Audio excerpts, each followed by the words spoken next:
Si c'est un homme, Primo Levi. Lu par Raphaël Enthoven. Le voyage ne dura qu'une vingtaine de minutes. Puis le camion s'est arrêté et nous avons vu apparaître une grande porte surmontée d'une inscription vivement éclairée. Aujourd'hui encore son souvenir me poursuit en rêve.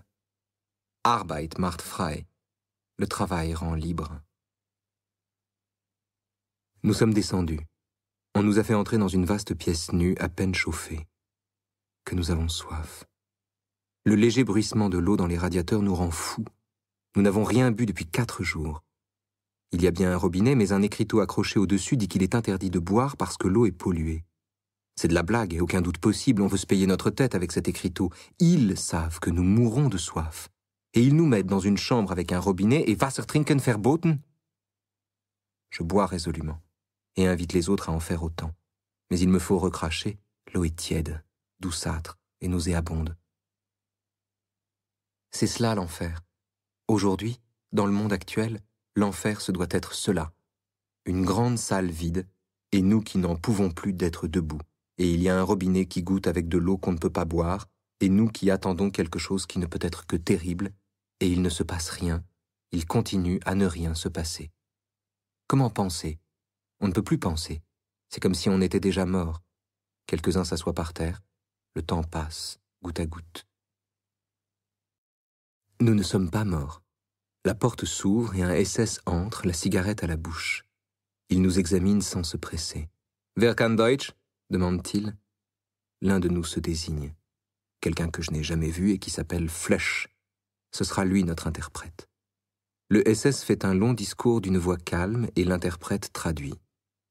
Il faut se mettre en rang par 5, à 2 mètres l'un de l'autre, puis se déshabiller en faisant un paquet de ses vêtements, mais d'une certaine façon.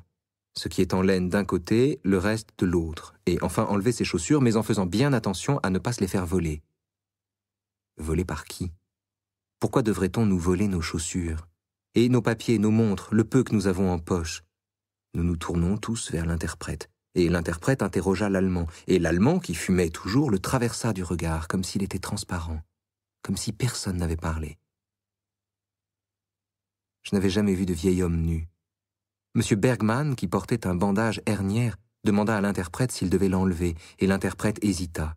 Mais l'Allemand comprit et parla d'un ton grave à l'interprète, en indiquant quelqu'un.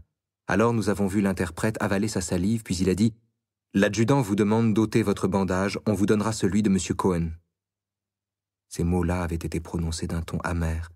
C'était le genre d'humour qui plaisait à l'Allemand. Arrive alors un autre Allemand, qui nous dit de mettre nos chaussures dans un coin.